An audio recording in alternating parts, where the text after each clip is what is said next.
विघ्न शैल को लांघने, जो हनुमत बलधाम। ऐसे श्री गणेश को गुरु के अमित प्रणाम। गुरु गौरी गुरु गौरी गणपति गुरु गौरी गिरा।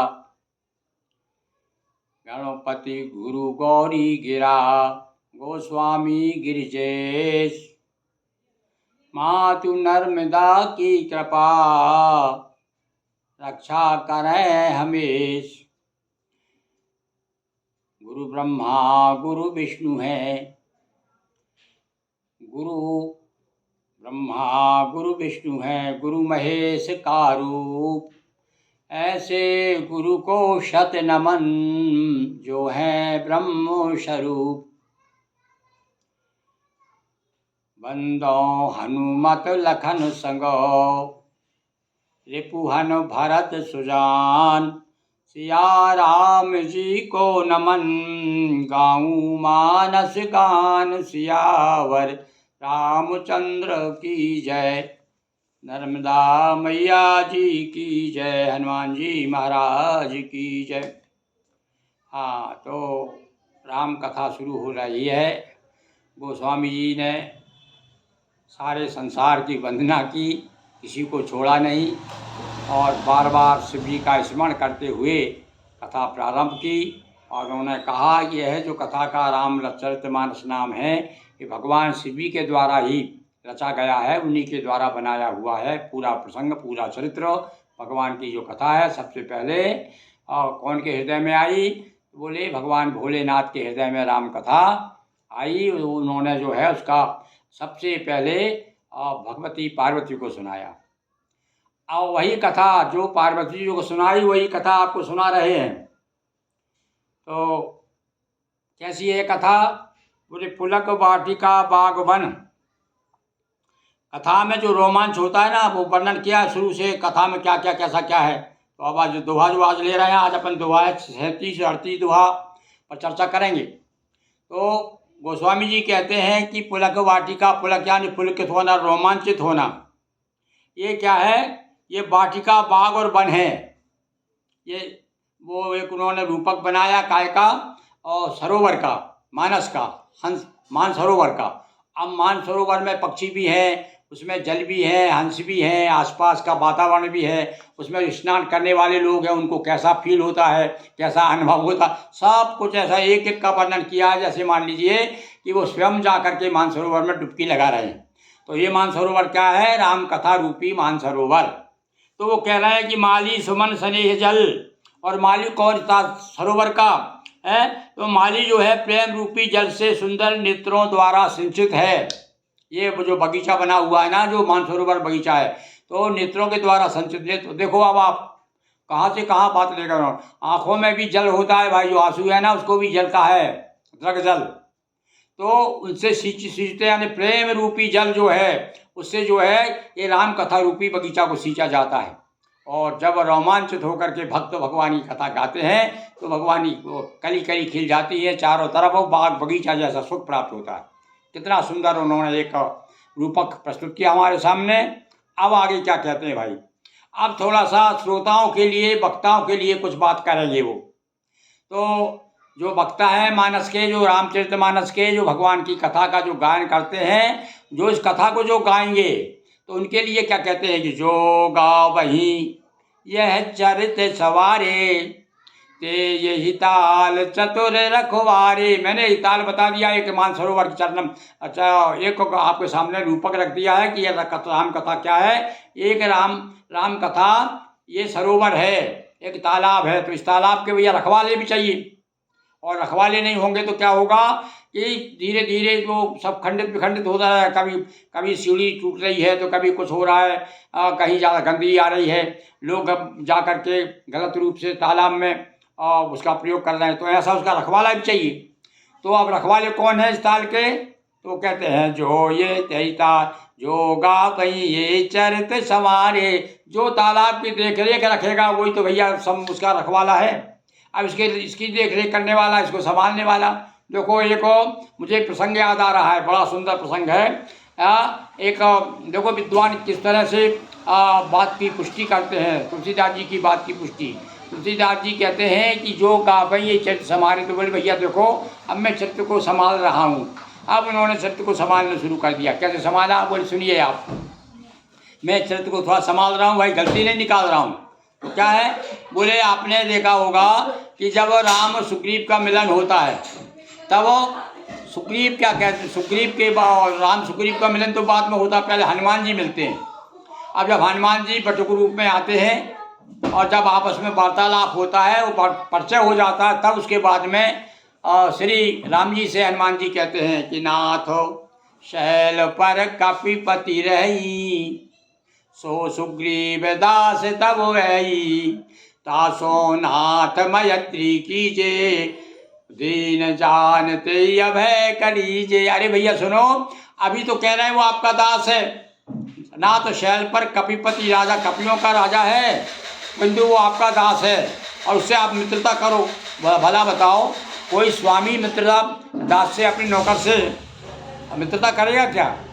बोले भाई हाँ, बात तो ये सही है कि भाई वाकई में स्वामी जो है अपने दास से तो मित्रता नहीं करेगा।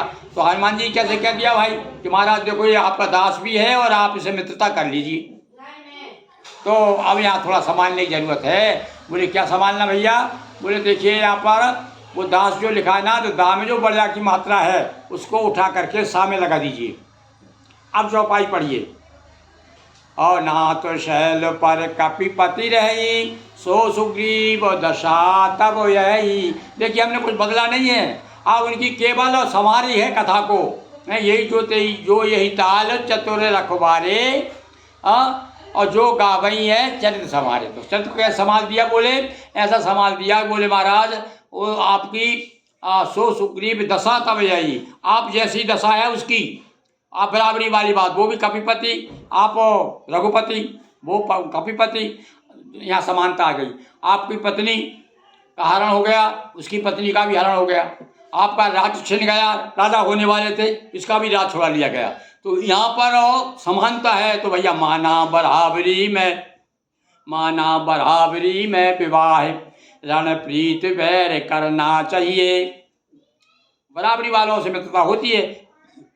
तो यहाँ एक मात्रा थोड़ा इधर रख देने से क्या हो गया? बराबरी वाले हो जाते हैं। तब कह रहे हैं हनुमान जी कहते हैं कि सो सुग्रीव दशा तब यही, तासो नाथ मैत्री कीजे।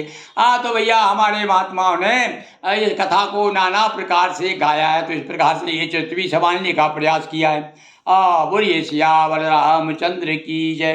तो ऐसी सुंदर बड़ी कथा तो कह रहे हैं वो जो चतुर संभाल के जो वक्ता लोग कथा को संभाल के सुनाएंगे तो वे इसके चतुर रखवाले हैं। सदा सुनहि सादर नर नारी, पर भैया किसी प्रकार से आदर कम नहीं होना चाहिए। और नहीं तो जो लोग तर्क वितर्की कुतर्की लोग हैं वो तो नाना प्रकार की अनादर वाली भाषा बोलते हैं। तो सादर सुनहि सदा नर नारी, उत्ते सुर भरे मानस अधिकारी। हाँ अब इसको भैया अब तालाब है तो कोई मालिक, अभी तो रखवाला बता दिया, तो रखवाला अलग मालिक अलग, तो इसका स्वामी कौन मालिक कौन है? कथा इसको राम कथा रूपी तालाब का। तो बोले कौन है? जो सादर सुनहि सादर सदा सुनहि सादर नर, वही मनुष्य जो सदा हमेशा बड़े आदर के साथ में इस राम कथा का पान करेगा, सुनेगा, आनंद लेगा, वही इसका अधिकारी है। अति खल जय विषयी बक कागा, और ये सर निकट न जाई अभागा। हाँ भाई वो तालाब के पास में देखो बाबा कौन नहीं जाते? बोले जो दुष्ट होंगे, इस ऐसा तालाब नहीं है ये कि हर कोई चला जाए उसके पास में।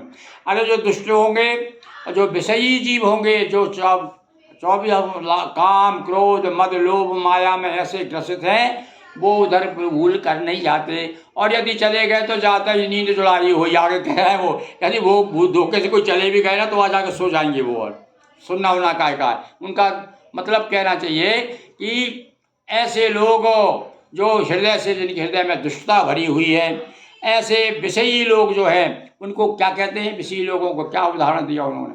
वो बगुले हैं, कौए हैं, वो हैं ऐसे लोग। इनकी दृष्टि में हंस थोड़ी है, हंस का तो हंस जो है तो रामचरित का गान करने वाला होता, कहा ना हंस पहे परिहरि बार विकार, विकारों को तो जो दूर करता वो है हंस, और बाकी के सब गोस्वामी जी के दृष्टि में वे सारे लोग कौए हैं और बगुले हैं।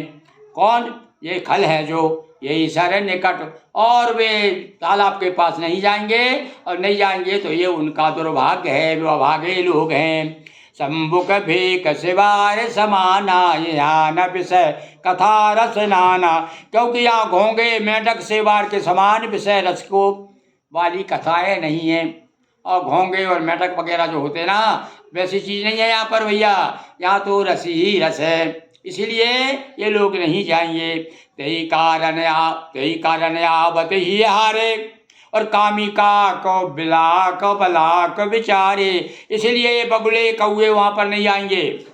आवत ये सर अति कठिनाई, और राम कृपा बिनवाय न, और आखिरी में बात वही निचोड़ बता दिया उन्होंने, क्या कि बिना राम की कृपा के ये वहाँ जा ही नहीं सकते, और इन पर कृपा कैसे करेंगे राम? इनके वो लक्षण तो ऐसे, कुछ लक्षण तो हो और राम जी के पास जाने के, राम जी कृपा करें, तो इसलिए या तो राम की कृपा होगी, और यदि कृपा हो जाएगी तो जा पाएंगे। कठिन कुसंग कुपंच कराला, तिनके बचन बाग हरि ब्याला। अब जो सरोवर के आसपास जंगल भी है भाई, तो ये कैसे लोग, घोर कलसुख भयानक तो बड़ा रास्ता है, जंगल में से होते हुए यहाँ आते हैं। अब कहीं आप जाओगे तो जंगलों से पार करते हुए मानसरोवर में जाना पड़ता है, तो देखो वहाँ तक कि उनको ध्यान दिया कि भाई जंगल में, तो जंगल को पार करने वाले बुरा रास्ता क्या है? कुसंगियों के वचन ही बाघ सिंह और सांप है। जिस प्रकार से बाघ सिंह सांप ये कष्ट देने वाले, ऐसे इनके वचन ही, वचन भी बाण के समान कहेगा ना, ज़्यादा सबसे ज़्यादा उपमा वचन की बाणों से दी गई है, कि बाण किसी को छोड़ दो किसी ऊपर तो एक घाव करता है, पर वचनों के घाव तो नाना प्रकार के, और कभी घाव मिटते ही नहीं हैं। बाण का मारा हुआ लगाया हुआ घाव तो दूर हो जाता है। और आगे फिर और क्या कहते हैं ऐसे लोगों के लिए? ग्रह कारज नाना जंजाला, और ते अति दुर्गम शैल विशाला। पहले जंगल बता दिया भाई कि जंगल से पार होते हुए फिर पहाड़ों को पार करना पड़ेगा।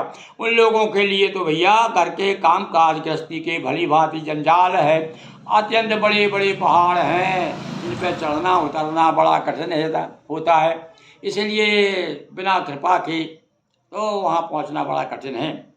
ये श्रद्धा सा और बता दिया। अब बताया आगे उन्होंने कि उनके लिए मानस अगम है, अगम यानी और कठिन, और इनके लिए तो पास में नहीं जाएंगे। अरे कहा जाने बाबा तुलसी ने, हमारे गोस्वामी जी ने क्या कह गए, क्या लिख गए, उनके समझ में नहीं आएगा। तो ये श्रद्धा संबल, जिसके पास में श्रद्धा रूपी संबल, श्रद्धा रूपी बल नहीं जिसके पास में, और संतों का जिन्होंने साथ नहीं किया, सत्संग नहीं किया, तो दो चीज़ बता दी मुख्य। कौन सी याद रखेंगे आप? रामचरित्र का गायन करना चाहते हैं, भगवान के समीप आना चाहते हैं, कथा में रस लेना चाहते हैं, तो दो चीज़ है, ये तो सत्संग करिए, दूसरा सत्संग कब करेंगे? आप हृदय में श्रद्धा होगी, और नहीं तो आप कहा किसी के कहने सुनने से चले गए वहाँ संतों के पास में, तो फिर भी आपको वहाँ कुछ नहीं मिलने वाला, क्योंकि आपका मन तो और कहीं है, श्रद्धा तो आपके मन में है ही नहीं। इसलिए कहा है श्रद्धावान लभते ज्ञानम, और ज्ञान जब होगा तब तो भगवान की भक्ति है। बिन सत्संग विवेक न ज्ञान आएगा, बिना सत्संग से विवेक नहीं होगा, और विवेक के बिना भगवान की भक्ति प्राप्त नहीं होगी। राम कृपा बिन सोला। और अंत में निष्कर्ष बता दिया भैया कि भैया देखो, हम तो एक बात मानते हैं कि जही जा पर कृपा राम की होई, बस तही पर कृपा करे सब कोई, सबको संभव हो जाता है उसके लिए। फिर तो रामचरितमानस का सात सब ग्रंथन को रस सब उसके बस में हो जाएगा। तो यही कहते हैं कि जिन्हें न प्रिय रघुनाथ, जिन्हों रघुनाथ प्रिय नहीं है। फिर रघुनाथ का देखो भाई, यहाँ भी वो राम कह सकते थे, पर कौन से राम की बात कर रहे हैं? वो निर्गुण राम नहीं, ये जो रघुवंश में आए हैं, जो रघुवंश के नाथ हैं, रघुकुल के जो दीपक हैं, ऐसे रघुनाथ जी को जिनके हृदय में जिनके प्रति प्रेम नहीं है। कौन किनके प्रति? जो रामलला है अयोध्या के, जिनके प्रति, उन रामलला के प्रति जिनके हृदय में प्रेम नहीं है, उनके लिए तो ये रामचरित मानस, राम कथा चरित्र, राम का जो चरित्र है उनके लिए बड़ा दुर्गम है, बड़ा कठिन है, उनके समझ में नहीं आएगा, उनके पल्ले कुछ भी नहीं पड़ेगा। तो इस प्रकार से आज उन्होंने बता दिया कि भैया ये मानसरोवर है, उस मानसरोवर में कौन तो रखवाले हैं, कौन इसका माली है और कौन इसका अधिकारी है। ये 2-3 चीज़ खास खास आपको इसमें बता दी। बोलिए सियावर रामचंद्र की जय। हर हर महादेव, शंभो नर्मदा महारानी की जय।